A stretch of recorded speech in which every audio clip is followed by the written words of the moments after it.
can we be in Nigeria and we still have problem with deep shades? It is no doubt that the Nigerian makeup industry have been doing a very good job since they started, but we can't ignore that there are still some lapses, especially where it involves providing shades that are inclusive of the darker skin tones. Tell me why I just realized there's no single brand with a bronzer shade dark enough for me. Even a contour shade, it's a struggle. Why is it that for a predominantly black country, a lot of dark skinned people still can't find their foundation shade? It is very criminal for a Nigerian brand to not be able to provide shade or have shades in their makeup category that caters to the darker skin tones. Obviously, Nigeria is a predominantly black country and majority of the people are dark skinned. These brands are believed to understand more the unique skin tones and features of African women and should be able to provide makeup in shades that are inclusive of every skin tone, especially the darker skin tones. This and more we're going to be discussing in today's video. But before I begin, hey guys, welcome back to the channel. My name is Uma. Do well to subscribe and like this video. Before I proceed with this video, I just want to say that this video has been filmed in different times, basically because this is Nigeria, the light is unstable and I need light to always film my video. And secondly, my phone got stolen, but thankfully I got it back with every video still intact. But sadly, I have to refilm the first part of this video, so that's why you're going to be seeing me with this look in the first part of the video. Subsequently, I'm going to return to the original look I had when I initially filmed this video. So yeah, without further ado, let's get back into the video.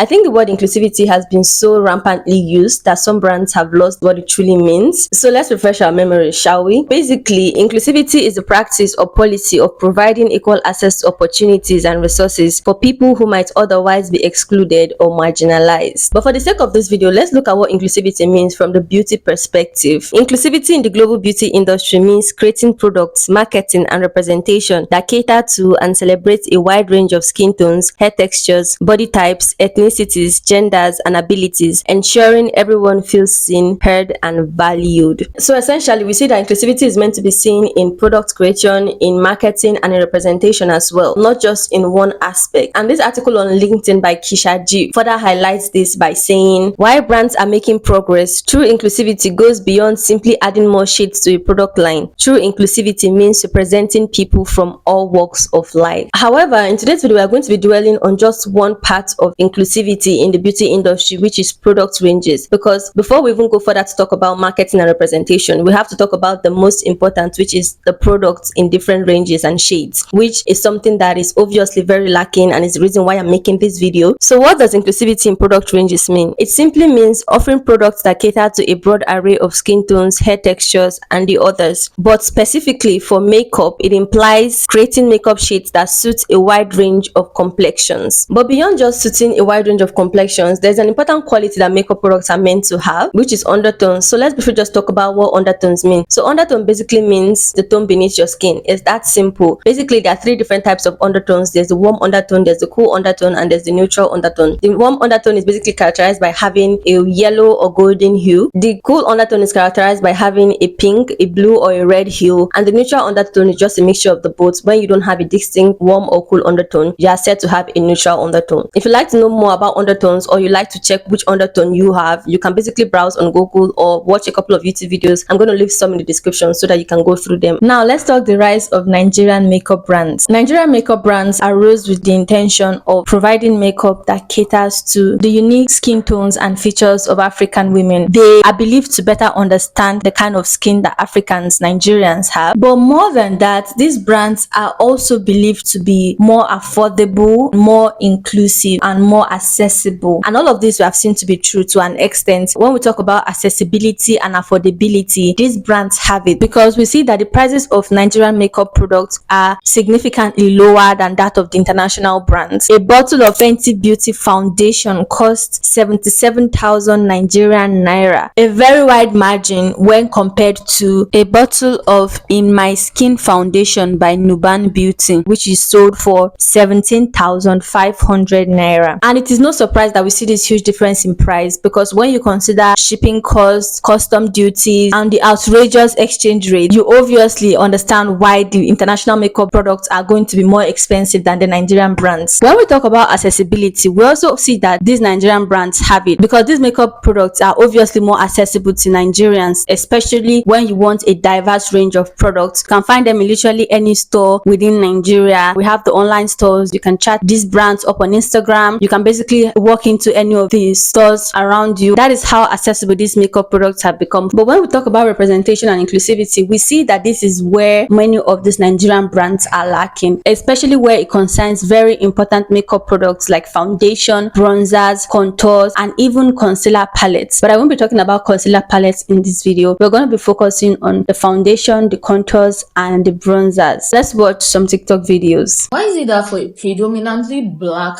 country, a lot of dark skinned people still can't find their foundation shade? Yes. As you guys are looking at me right now, I'm using the darkest shade of the brands I use. Am I the darkest person in Nigeria? Obviously not. Looking at her complexion, I can actually say that I'm darker than she is. And if she is this shade and this is the darkest shade of foundation that this brand has, it means that they are definitely not inclusive. Why are you launching a foundation brand and you're only launching 8 shades of foundation? Launching just 8 shades of foundation for a country that you know that a lot more people are on the darker skin side is crazy. I know for certain that there are more dark skinned people than there are light skinned people. You need to have a lot of variations, especially when it comes to the darker skin tone. So you having only 8 shades of foundation is crazy. Yeah, it doesn't make sense that you have a brand and you are meant to serve this particular group of people and you still can't serve them, but your intention in creating these brands is to be able to satisfy these people. Then what is the point of you making these products? I can't believe we're still dealing with this in 2025. 2025. You see, this was actually the first video that I saw that made me want to talk about this topic. I've seen previous videos about lack of inclusivity, but when I looked at the years of those videos, I found them to be like 2023, 2022, and I was like, okay, that's been a couple of years. This is 2025. They definitely would have done their work and provided more inclusive shades. But then I saw this video and I was like, wait, they still haven't done their work. They still haven't gone back to the lab. So I was like, definitely I have to talk about it. Every time a brand launches, it's 50 shades of beige and then one shade called Cocoa Queen. Oh my God. Excuse me, who's that for? A mannequin? Because Like, we're not please. about to keep clapping for mediocrity. If your inclusive shade range stops at golden caramel, newsflash, it's not inclusive. No, Please it's have a not. brand that actually gets it right in the comments because I need to spend my coins over there. At all, it is not inclusive. We expect that over the years, why many of these makeup artists and beauty creators have been complaining about it, like there should have been improvements. So why is it that in 2025 this is still a problem? When I went to the comment section, I saw comments like, okay, so I wasn't crazy when I said I couldn't find my shade. I struggled to find my shade a lot of times. And then this comment said, if you are dealing with this in Nigeria, then this is a big problem. I thought this only happens abroad. Well, apparently not. It happens here as well. Aside foundation, the same issue is seen with bronzers and contours. Tell me why I just realized there's no single brand with a bronzer shade dark enough for me. A bronzer, not contour. I'm very warm tone, so I'm not trying to look grey. Even a contour shade, it's a struggle. I usually have to make do with like the very last shade in the shade range. I don't know. It's giving 2016 all over again. While I was making my research, I realized that some of these Nigerian makeup brands do not produce contours or bronzers. I saw comments like, I don't think Nigerian makeup brands actually make bronzers. I personally don't know any brand that has bronze. I think it's basically because Nigerian makeup artists barely use it. We do more of contour. Another comment also said, very few Nigerian makeup brands make bronzers actually. Even their foundation range is very mediocre. Girl, I just talked about this. They focus more on light skin foundations and the rest than dark skin products. I actually had to go on the websites of some of these Nigerian makeup brands to really see if they don't actually make bronzers and contours. And I found out that it was actually true because on the couple of sites I visited, they didn't have bronzers and they rarely had contours. And it made me ask the question, why? This question was answered when I saw one of Gloria's video. There are really not a lot of contours on the market for dark skin because people think that people with dark skin can't contour. The same way people think that we don't need bronzer. It's not just extremely lazy on the brand's part, but it's also just absolutely insane that darker shades are not being included or incorporated or even thought about. These makeup brands are just not thinking about us. They don't want to think about us. The fact that you wouldn't make contours or bronzers and you're a Nigerian makeup brand, or you only make contours and bronzers in limited shades, it only means that you do not think, just like Gloria said, that the dark-skinned people need to bronze or need contours, which is crazy. Why are you a makeup brand if you won't be inclusive in every product that you create? Now, beyond just providing makeup in various shades, I talked about undertones earlier, and it's important that we discuss undertones as part of where these Nigerian makeup brands are failing when it comes to inclusivity. In as much as some of these brands get it right when it concerns shade, they always mess up the undertones. Some of you, your foundation, all the shades from head till toe have red undertone, orange undertone. Why is it that all your foundation have just one undertone, same as your powders? And interestingly, this issue of undertones isn't just with the dark skin, it's also seen with the lighter shades as well. Let's talk about the light skin shade. As a makeup artist, this is an issue that majority of us face.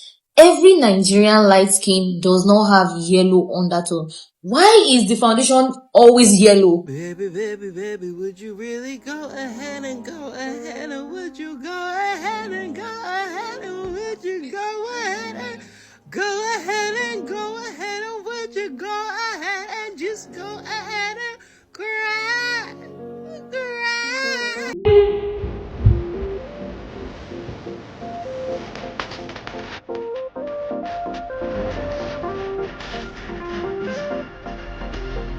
And it makes you wonder, if the light-skinned ladies are having this kind of issue with undertones, what are you now going to say about the dark-skinned people? Because we haven't even been able to get foundations in shades that are inclusive of the dark skin, talk more of the undertones. And in fact, a lot of dark-skinned ladies lament in the comment section of most of these videos that I play, complaining about the poor undertones that they get when they manage to see foundations in their shades. One comment said, "For real, Nigerian brands need to do better. Oh. You will see a foundation that you will think is for dark skin, but the undertone will be red like clay."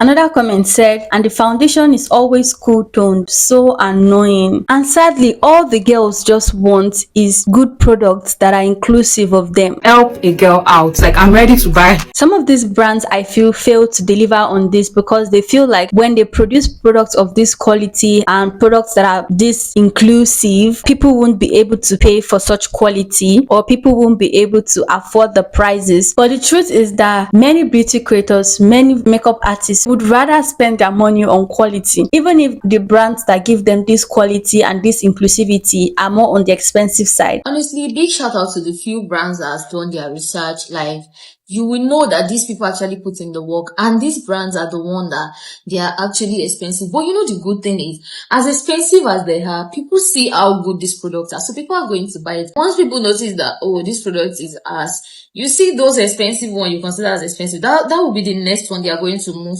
to upgrade. And I also want to say that as much as the girls are willing to patronize quality, it is also important that these brands bear in mind that affordability is still quite important. As much as you should consider being very inclusive and producing quality, it is also important that you're going to be affordable enough for them to buy. Let's talk about some of the Nigerian brands that actually get it right. And this is not to say that these brands are perfect, but based on the reviews that I've seen on social media, it is quite obvious that these brands have done their research. Some of these brands, when we talk about foundation, are Nuban Beauty, Beauty by AD, and Younger Beauty. Beauty creators and makeup artists have talked about their better inclusivity when compared to other brands. But let's talk what this lack of inclusivity means, especially for dark-skinned women who love makeup and are constant patronizers of this Nigerian makeup brands. First of all, it shows that these brands are not woke and still haven't done their research, especially where it concerns including shades for darker-skinned people. It also most obviously means that these brands do not value their customers. The fact that a brand will produce makeup in so many shades but will have limited shades for the darker skin tone only communicates to the dark skinned woman and the dark skinned man that they are not valued, they are not important, even in 2025. And we can't even talk about the implications of this lack of inclusivity without talking about the financial part of it. Many of these women end up spending way more than the lighter skinned woman would spend. Some of these products are marketed as being for the dark skin. What they market is not what is being sold. So these women are usually at a loss because they end up buying products that doesn't match their skin tone and makes them spend more money trying to get other products that is going to match their skin tone. All of this leaves a dark skinned woman feeling excluded, dissatisfied, and frustrated, and oftentimes it pushes them to conform to these accepted beauty standards where a lot of them or some of them start bleaching their skin just so that finding makeup shades that suits their complexion isn't as difficult anymore. Now let's discuss what the problem could actually be. As much as some of these brands argue that they're pretty inclusive in their branding and in the products that they produce, when it comes to product formulation, we get it. A lot of us do not just sit down in our offices and create products. No, we work with professionals. We work with professional makeup artists. We work with cosmetic scientists, engineers, product designers. We work with this team before we create product. There still stands a very important question in all of this. Who is part of your team? This particular question I was prompted to ask because I came across this video. There are too many white people in the beauty industry, period. I've been in the industry for several years now, both on the brand side in product development and R&D and the formulation side. And the vast majority of people who are in these rooms making decisions about products are white. And that's a problem, especially for products that have a big cultural component like makeup and hair. Before the white people get butthurt by this statement, there are absolutely white people with enough cultural competence to understand the limitations of their own experiences. But if this were true across the board, we wouldn't have makeup brands releasing full shade ranges where the darkest shade isn't even good enough for me, but you have a model who has very dark skin who's apparently wearing the shade. Or hair brands making deep conditioners that barely condition my hair, and in the shoot, all the models are light-skinned girls with maybe one curl in their hair. We need more diversity in every aspect of the beauty industry. That's product development, formulation, marketing, creative, influencer marketing, buyers and merchants at retailers. Literally everything to ensure that we have a more diverse and inclusive beauty industry at every single level. Exactly. And I know that he might be talking from the point of international makeup brands right now, but I understand that the same thing can apply as well to Nigerian makeup brands, because it's also possible that the people that are part of the teams in these Nigerian makeup brands are sometimes white people or light complexion people who don't really have the skin tone of the darker people, and they can't be able to produce makeup based on their perspective because they do not have somebody who is of the complexion that they are trying to create makeup for. And I also think the problem is the issue of many of these Nigerian makeup brands producing outside Nigeria. I think on Instagram also, one of these brands were talking about how they produce outside of Nigeria because of the challenges that they face producing in Nigeria, which is quite understandable. But when you produce outside Nigeria, it is important that they have people from Nigeria of all complexions, dark skin especially, to work with them so that they can be able to better produce makeup products that are inclusive of these deep shades. Truth be told, when a makeup brand that is meant to serve a particular group of people or a certain group of people do not produce amongst those people, where you can't be able to test out products, especially with the harsh weather condition that Nigeria has, you can't properly test out makeup that are going to be suitable for this Nigerian weather. When you're not able to test this product properly and produce them, hopefully to get feedback from people, you are going to get negative feedback because people expect that you already did enough research before you put out these products for sale. So it is definitely important that we ask the question, who is part of their team, who is part of the team when we talk about product development, when we're talking about marketing, when we're talking about every single part of producing this makeup product, who are part of this makeup brand. And just like Dr. Julian said, it is important that there is diversity in every area of the beauty industry, from the product research to development to influencer marketing. And a lot of Nigerian influencers have complained about Nigerian makeup brands not being very open, especially with influencer marketing. They don't give a lot of PRs, so people can be able to test your products and be certain that it works for people and give good recommendations about those products. So Nigerian makeup brands and African makeup brands in general have to really look into their teams and be sure that there's diversity in every team that is involved in producing makeup products. It is indeed very sad and heartbreaking that in this day and age, Nigerian makeup brands and African makeup brands still have a problem of inclusivity. And I must admit that this was a pretty interesting video to make, because while I was doing my research, I got to learn a lot about most of these brands and a lot about makeup that I don't really know about. Do make sure to like this video and subscribe to the channel, and I'll see you guys in my next video. Bye.